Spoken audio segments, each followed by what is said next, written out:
Why thinking school? I think the first thing is that we need to tap into new or other mental and spiritual resources if we want to deal with the current crises that we face on a global level than the ones we have been using so far.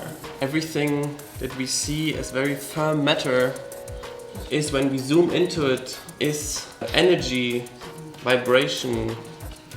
In the end, it's moving consciousness. Our culture and civilization, there are thought patterns at the bottom of this civilization. And so when we look at the crises that we are facing today, when we look at climate change, for example, then it's not just that there is carbon in the air, that we have had an industrial civilization that has caused problems on this material level. This is just the peak of the iceberg, and underneath you have this whole body which is way more fundamental, and this concerns our whole relation to life, to nature, to all of this. And when we want to resolve the problem of climate change, for example, then of course it's important to deal with the matter of carbon.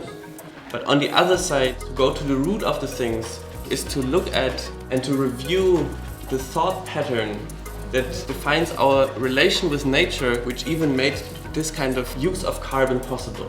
And this is what we mean by a thinking school, to create space for this kind of recalibration where we no longer take the images and beliefs and assumptions we have made up about our world as something that just remains unchecked, but where we go to these core points that can really open up this other reality. Thinking is part of our human nature, and learning to think is not something complicated, but it's rather a matter of learning to participate in the process of life.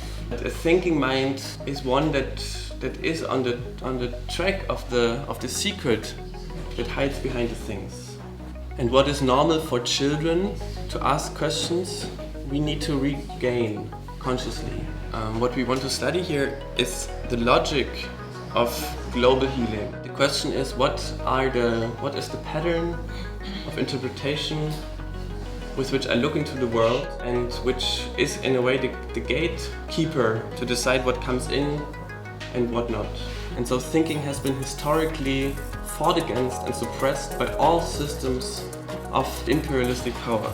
So there is a very close link of mental conformity and political power. It is also a political necessity to question the basic assumptions that we grow up with and are used to. Chomsky said, "The smart way to keep people passive and obedient is to strictly limit the spectrum of acceptable opinion, but allow very lively discussion within that spectrum."